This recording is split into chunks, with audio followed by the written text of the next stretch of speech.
हाँ जी, आज बात करते हैं first Dawood investment bank limited के बारे में, जिसका जो सिंबल है वो है FDIBL।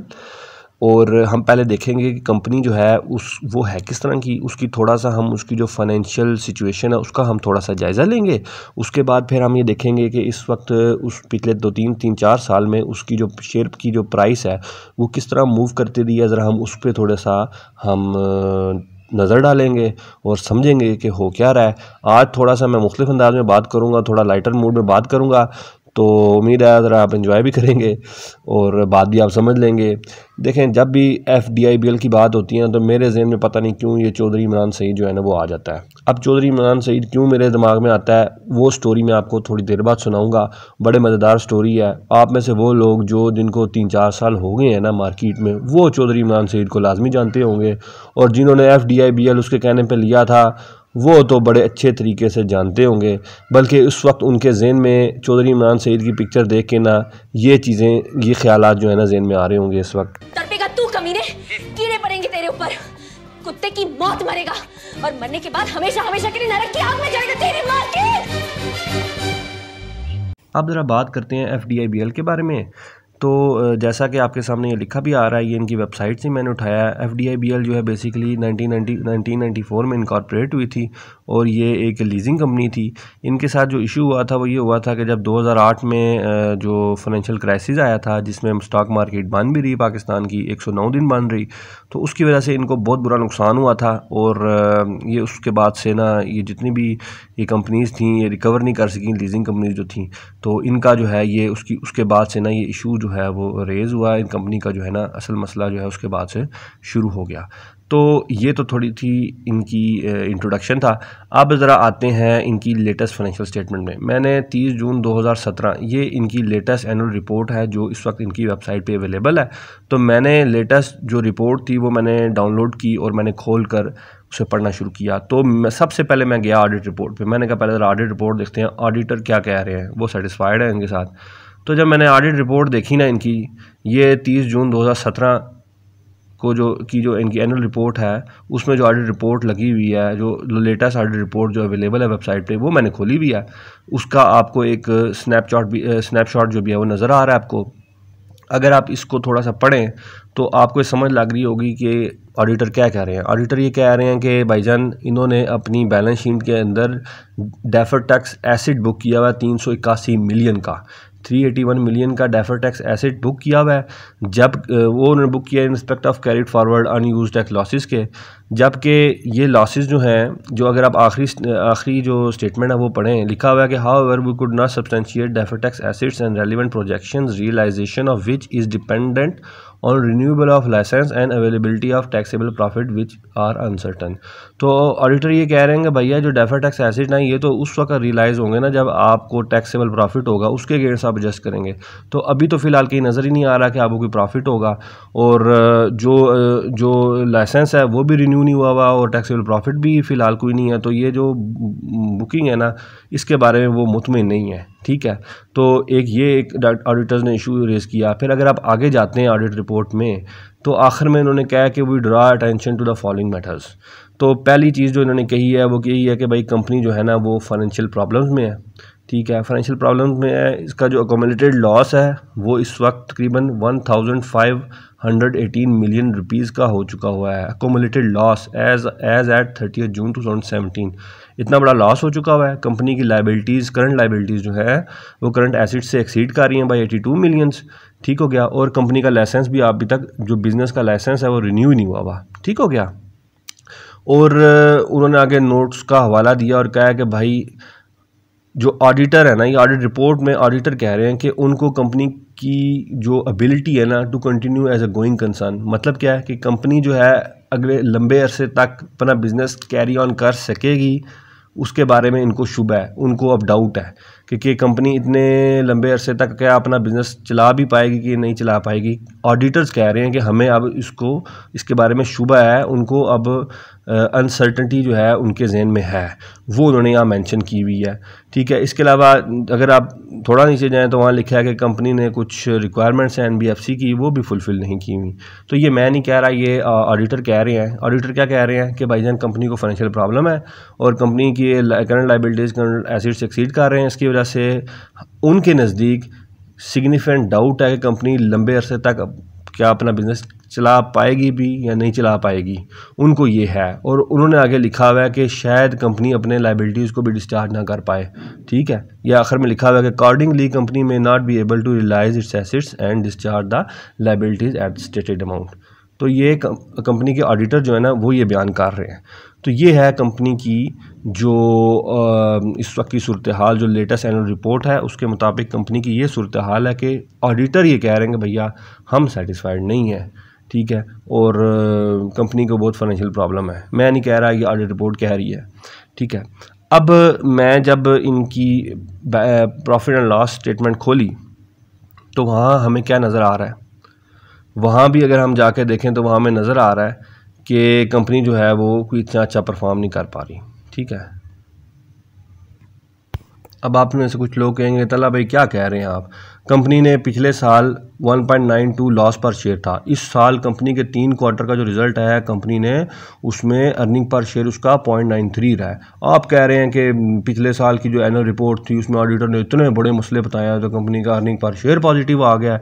आप कुछ कह रहे हैं, जो रिज़ल्ट है वो तो कुछ और है। चलें इसको भी देख लेते हैं। भैया जब भी कंपनी की अर्निंग पर शेयर में इजाफा होना, या जिस तरह इस केस में कंपनी पिछले साल तक लॉसेज में थी और अब कंपनी जो है वो प्रॉफिट कमाने लग पड़ी है, तो सबसे पहले ये देखना चाहिए, सिर्फ फिगर नहीं देख लेनी चाहिए अर्निंग पर शेयर की या लॉस पर शेयर की, हमें ये भी देखना चाहिए कि ये अर्निंग पर शेयर में इजाफा जो हुआ है या लॉसेस से अगर अचानक कंपनी अर्निंग पर शेयर पे चली गई है तो इसकी वजह क्या है। अगर तो कंपनी ने को जो अर्निंग पर शेयर आया है या अर्निंग पर शेयर में जो इजाफा आया है वो इस वजह से है कि कंपनी के रेवेन्यू में इजाफा हुआ है, कंपनी ने ऑपरेशन जो है वो अच्छे परफॉर्म किया, फिर तो समझ लगती है बात।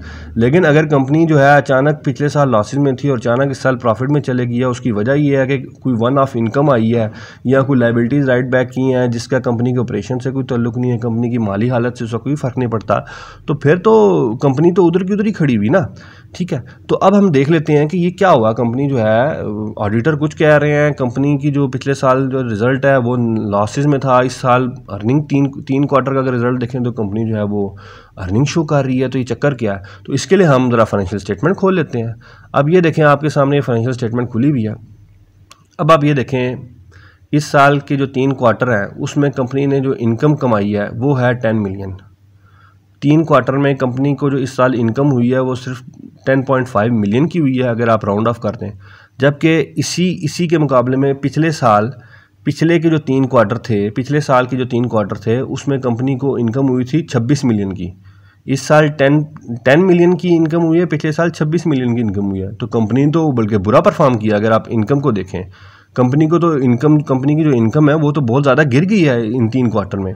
लेकिन क्या बात है कि इस साल कंपनी जो है इतना बड़ा अर्निंग शो कर रही है, इन 3 क्वार्टर में कंपनी ने इतना बड़ा अर्निंग पर शेयर शो कर दिया है, 0.93 पर शेयर अर्निंग उससे शो हो रही है। हालांकि कंपनी की इनकम तो गिर गई है, यहाँ तो कंपनी को लॉसेज में होना चाहिए था, पिछले साल की निस्बत ज़्यादा लॉसेज में होना चाहिए था, लेकिन यहाँ कंपनी उल्टा अर्निंग पर शेयर ज़्यादा शो कर रही है। इसकी वजह क्या है, तो आप अगर नीचे आते हैं तो आपको ये नज़र आता है कि कंपनी ने असल में लायबिलिटीज़ राइट बैक की हैं 62 मिलियन की। इसके अलावा डाउटफुल रिकवरीज जो हैं वो रिवर्सल उनकी हुई है 53 मिलियन की।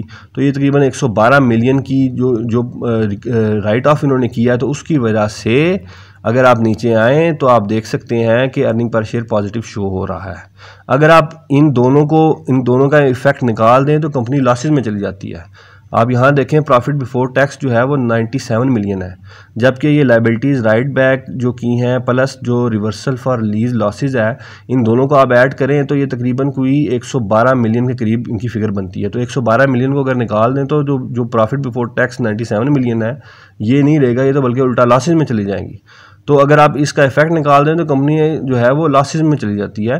तो कंपनी उधर की उधर ही खड़ी है, कंपनी ने कोई अच्छा परफॉर्म नहीं किया, कंपनी की तो इनकम उल्टा गिरी है। पिछले साल 26 मिलियन इनकम थी, इस साल 10 मिलियन आई है। तो ये जो है ये नहीं शो कर रहा है कि कंपनी ने अच्छा परफॉर्म किया है, असल में कंपनी की हालत वैसी ही है। उम्मीद है आपको इस बात की तो समझ लग गई होगी। अब आते हैं एक दूसरे पहलू की तरफ, और वो जो मैं बात करने लगा हूँ वो क्या है, वो है कंपनी की, ये तो हमने समझ लिया अभी कि FDIBL जो है इसकी जो माली हालत है वो क्या है। हमने उसकी ऑडिट रिपोर्ट देख ली और उसकी फाइनेंशियल स्टेटमेंट रिसेंट देख ली और समझ लिया कि हो क्या रहा है।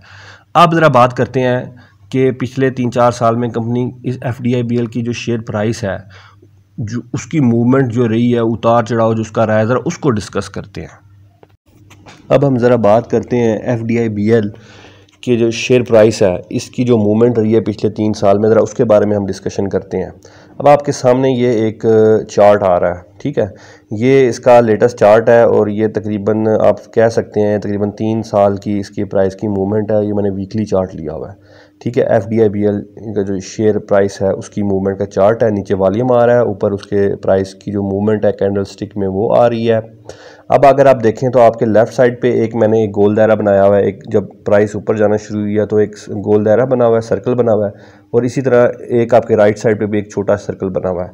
अभी आप पहले लेफ़्ट साइड के सर्कल को देखें, ये जो सर्कल है ये शो कर रहा है तकरीबन, आप कह सकते हैं अगर आप नीचे देखें तो तकरीबन अक्टूबर 2017 से लेकर दिसंबर 2017 और यहाँ जनवरी के शुरू के अरसे में, जनवरी 2018 के शुरू में तक की इसकी ये मूवमेंट है, जिसमें प्राइस जो है, जो मैंने ऊपर अगर आप देखें कमेंट में भी लिखा हुआ है कि प्राइस मूव्ड फ्रॉम 1.3 पर शेयर टू 8.5 पर शेयर इन जस्ट 3 मंथ। यानी कि तकरीबन 3 महीने में, अक्टूबर 2017 से दिसंबर 2017 के दरमियान ये 1.3 रुपये का शेयर था और ये चला गया 8.5 रुपये का। कंपनी की हालत क्या है वो मैं आपको पहले बता चुका हूँ, और शेयर जो है वो 1.3 से 8.5 रुपये पे पहुँच गया। अब इस दौरान हुआ क्या था, यहाँ आए थे चौधरी इमरान सईद साहब, ज़रा कहानी गौर से सुनिएगा। जो लोग इस वक्त मौजूद थे ना 2017 में, और उन्होंने ये कहानी, जो ग्रुप्स में ऐड थे मुख्तलिफ फेसबुक के, उनको ये कहानी पता होगी। चौधरी इमरान सईद साहब ने मुख्तलिफ ग्रुप्स में पोस्ट करना शुरू कर दिया कि भैया ये शेयर जो है ना, ये शेयर की एक ख़ास न्यूज़ आने वाली है और ये शेयर 40 रुपये पे जाएगा। उन्होंने पहले कहा ये 40 रुपये पे जाएगा, यानी कि 1.3 रुपये 1.5 रुपये पे ये ट्रेड हो रहा था। इन्होंने कहा ये 40 रुपये पे ये शेयर जाएगा, ठीक है। और क्यों जाएगा वजह उन्होंने नहीं बताई, बस उन्होंने कहा कि ये 40 रुपये पे ये शेयर जाएगा। मैंने कहा है, अब हुआ क्या कि मैंने एक पोस्ट की जो कि आपके सामने आ भी रही है, कि ये मेरी अपनी पुरानी पोस्ट खोली हुई है, ये आपके सामने आ रही है। मैंने ये पोस्ट की और इस पोस्ट में मैंने कहा कि भाई FDIBL जो है ना, इससे बच के रहें। ये देखें आपके सामने आ रहा है, stay away from FDIBL, complete सट्टा, you will get stuck in it, fake news rumours, ठीक है। अब ये मैं स्क्रॉल डाउन कर रहा हूँ, ये आपके सामने आ रहा है कि यहाँ देखें चौधरी इमरान सईद ने पहले लाफिंग इमोजी बनाया, अपना खोल के मुंह जो है वो हंसा हुआ मुंह बनाया अपना नीचे 2-3 दफ़ा, और फिर ये देखें नीचे इन्होंने पोस्ट किया और कहा कि बैट लगाओ मेरे साथ कि FDIBL की कभी भी खुद से आप ये पोस्ट नहीं लगाओगे, नेक्स्ट मंथ के FDIBL बाय कर लो। टारगेट जो है ना इसका तकरीबन 100 रुपये है। यहाँ इन्होंने 100 रुपये का टारगेट दे दिया है माशाल्लाह से, और उन्होंने कहा जी कि भैया 1 साल, इन्होंने कहा 1 साल में 100 रुपये का होगा, इसके फंडामेंटल बड़े स्ट्रॉन्ग है, कंपनी की न्यू डेवलपमेंट है, ब्ला ब्ला ब्ला ब्ला। मेरे से बैट लगाते हो हैं? तो मैंने क्या किया, मैंने नीचे कहा जी हाँ जी मैं बैट लगाता हूँ, मैंने डन लिख दिया। तो नीचे चौधरी इमरान सईद साहब ने कहा कि अगर ये 40 रुपये का हो गया ना, तो ज़िंदगी में दोबारा तुमने फिर कभी फेसबुक में नज़र नहीं आना, ठीक है। वरना मैं ये स्क्रीनशॉट जो है ना वो दिखा के आपको रिमाइंड कराऊंगा कि आपने कहा था कि अगर ये 40 रुपये का हुआ तो मैं फेसबुक बंद कर दूंगा। मैंने कहा कि नीचे कहा कि बताएं 40 रुपये का कितने टाइम में हो जाएगा। उन्होंने कहा कि अप्रैल 2017 में ये शेयर जो है ना ये 40 रुपये का हो जाएगा, ये वो कह रहे हैं, ठीक है, 40 रुपये का हो जाएगा। और अब माशाल्लाह से ये मतलब उस वक्त ये 8 रुपये पे पहुँच चुका हुआ था, ठीक है। तो चौधरी इमरान सईद कह रहे हैं कि अप्रैल 2017 में ये 40 रुपये का हो जाएगा, उन्होंने मुझे कहा, ठीक है। तो मैंने कहा कि अगर 40 का हुआ तो मैं आईडी बंद कर दूंगा, और अगर ना हुआ तो उन्होंने कहा सिंपल, मैं आईडी बंद कर दूंगा। मैंने कहा डन, लेट्स सी, ठीक है। और इसके बाद हमारी बात जो है वो ख़त्म होगी। अब ज़रा आप आएँ इधर नीचे पोस्ट आप देखें, ये साहब की मोहम्मद उमैर अली साहब, पता नहीं कौन है मुझे नहीं पता, इन्होंने नीचे 40 साल लिखा है इंशाल्लाह। अब ये जो लोग होते हैं ना जो 40 का नाम सुन के खुश होते हैं और फुदकते हैं, कुछ देखते नहीं है शेयर को। बस 1.5 रुपये का शेयर था, 8 रुपये पे पहुँच गया हुआ है, और कंपनी की हालत मैं आपको पहले बयान कर चुका हुआ हूँ। तो ये 40 का सुन के जो खुश होते हैं ना, इनकी हालत असल में उन लड़कियों जैसी होती है जो घर से भाग जाती हैं ना, और घर से भाग जाती हैं और उनके साथ होती फिर बुरी है बाद में, लेकिन जब वो घर से भागती हैं ना, वो फिर इस तरह की बातें करती हैं। देखिए लोग, हम दोनों एक साथ भागे हैं, ठीक है, और इनका कोई गलती नहीं है, मेरा गलती है कि हम इनको लेके भागे हैं, ठीक है। अगर मरना चाहते हैं तो इन्हीं के साथ, जीना चाहते हैं तो इन्हीं के साथ, इनके खुशी में मेरा खुशी है, ठीक है। एक दिन पापा मेरे गली में देख लिए थे, हमको बहुत मार मारे थे, बेल्टे बोलते थे कि तुम मुझसे बात मत करो, स्कूल जाने से भी मना कर रहे थे हमको। लेकिन हुआ क्या? अब देखें हुआ क्या। हुआ ये कि भाईजान ये शेयर जो है, जैसा कि आपके सामने पिक्चर भी नज़र आ रही है, कि ये सिर्फ 8 रुपये पे गया, छट्टा लगा होता है, सारी बात है, 8 रुपये पे गया और 8 रुपये से फिर गिर गया नीचे, ठीक है। 8.5 रुपये के राउंड अबाउट ये गया और उसके बाद फिर नीचे गिर गया, ठीक है। 40 रुपये की लोगों को माल पहना गया। ऊपर जिन लोगों ने ख़रीदा था, हो सकता है वो आज भी मौजूद हों, वो वीडियो देख रहे हों, तो काइंडली कमेंट करके बताइएगा कि आप चौधरी इमरान सईद को जानते हैं कि नहीं जानते। ज़रा बताइएगा आप भी, ज़रा हम भी देखें कि आपको याद है चौधरी इमरान सईद या नहीं, ठीक है। अब चौधरी इमरान सईद ने मुझे तो कहा था कि मैं आईडी बंद कर दूंगा, लेकिन आईडी उसकी आज भी चल रही है। लेकिन उसने क्या किया कि मुझे ब्लॉक कर दिया हुआ है ताकि पता ना लगे, ठीक है। वो आईडी उसने ब्लॉक की हुई है, लेकिन ये उसकी हकीकत है। इसने हर ग्रुप में ये पोस्ट की थी, पोस्ट करता था कि 40 रुपये पे जा रहा है, मैं आपका कैप्टन बात कर रहा हूँ। देखा, मैंने कहा था कि ये ऊपर जाएगा, 3 रुपये का हो गया, 5 रुपये का हो गया, 8 रुपये का हो गया, अब ये 40 रुपये पे जाएगा। लोगों ने 8 रुपये पे ख़रीदा, इसने तो 40 पे जाना है, 100 पे जाना है, और क्यों जाना है पता कोई नहीं है, बस ख़रीद लिया। और फिर साथ जो है वो खुश हो रहे हैं, नीचे पोस्ट कर रहे हैं 40 रुपये का, जिस तरह वो लड़की कह रही तेरी खुशी, इसकी खुशी में मेरी खुशी, मैं ज़िम्मेदार हूँ। बस फिर इनका फिर वही हाल हुआ फिर, ठीक है। तो मुझे बताएं कि भाई किसी ने अगर लिया हुआ है ना, तो नीचे ज़रूर कमेंट करके बताएं। तो ये चौधरी इमरान सईद साहब हैं, ठीक है। बाद में ये सारे ग्रुप से तकरीबन इनको निकाल भी दिया गया, क्योंकि सारी बात है, इनका पता लग गया कर क्या रहे हैं। अब आ जाएँ आगे, रिसेंटली आप आएँ, अब दोबारा आप देखें कि शेयर नीचे गिरता गया। अब राइट साइड पे अगर आप आएँ, तो जो छोटा मैंने सर्कल लगाया वहाँ अगर आप देखें, ये तकरीबन अप्रैल से थोड़ा सा आगे बनता है, अप्रैल 2018 का टाइम है तकरीबन।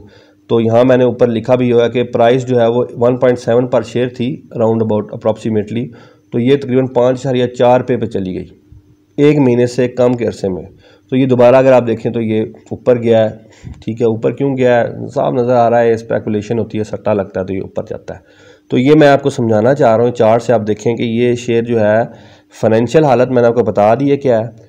और मैंने आपको पिछले 2017 में जो स्टोरी चलाई गई थी चौधरी इमरान सईद ने, ठीक है, वो भी मैंने आपको दिखा दी है कि उसने कैसे स्टोरी चलाई कि ये 40 रुपये पे जाएगा, 100 रुपये पे जाएगा, और लोगों ने 8 रुपये पे माल पहन लिया और वो फिर गायब हो गए आप, ठीक है जी। अब वो चौधरी इमरान सईद नज़र ही कहीं नहीं आता। उसकी फेसबुक आईडी मौजूद है, मुझे पता है, लेकिन अब वो बताता नहीं है। वो पता नहीं कितना पैसा उसने कमाया होगा, जो भी हिसाब किया होगा वो तो वही जाने, और उसका खुदा जाने। आप हिसाब तो वो बाद में देगा। फिर दोबारा आप देखें, दोबारा जो है इस पर स्पेकुलेशन हुई है। तो मैं बताना ये चाह रहा हूँ कि ये स्टॉक्स जो इस तरह के होते हैं, इनमें स्पेकुलेशन ही चल रही होती है, जैसा कि आपको मूवमेंट से भी नज़र आ रहा है। ठीक हो गया भैया। तो अब वो लोग जिन्होंने शेयर ख़रीदे 8 रुपये के, ठीक है, जिन्होंने 8 रुपये का शेयर ख़रीदा था ना, इसके कहने पे वो बेचारे मारे गए, और उनकी हालत वो कराची वाली आंटी जैसी होगी। अब जब भी कोई बंदा कोई पोस्ट करे तो वो आगे से यही कहते हैं, सारे मिलके हमको पागल के बच्चे, वो फिर यही कहते हैं कि सब मिलके हमको बेवकूफ़ बना रहे हैं, ठीक है। तो मुझे उम्मीद है आपको समझ लग गई होगी ज़रा FDIBL के बारे में कि FDIBL जो है इसकी फ़ाइनेंशियल सिचुएशन क्या है, ठीक है। और मैंने थोड़ा सा उसका लेटेस्ट भी डिस्कस कर लिया, और मैंने आपको इसकी प्राइस मूवमेंट भी आपको दिखाई है कि कैसे ऊपर गया। उस वक्त मेरे सामने ये सब कुछ हो रहा था, और मैंने कैसे उस वक्त भी लोगों को कहा कि भाई ना लो, लेकिन चौधरी कैप्टन साहब जो हैं वो इमरान सईद साहब ने मिसाइल चलाए हुए थे, और लोग 40 और 100 का नाम सुन के अन्ने पागल हो जाते हैं। और फिर क्या हाल हुआ, और फिर दोबारा देखें इस तरह ये सट्टा इस पे लगता है। ये शेयर ही ऐसे शेयर इस्तेमाल होते हैं सट्टे के लिए, लोग लगाते हैं। तो उम्मीद है आपको समझ लग गई होगी।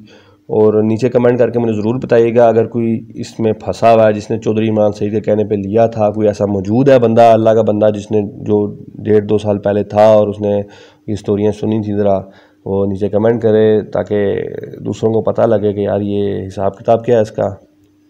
तो नेक्स्ट वीडियो तक के लिए मेरी तरफ से खुदा हाफिज़, फ़ी अमानिल्लाह।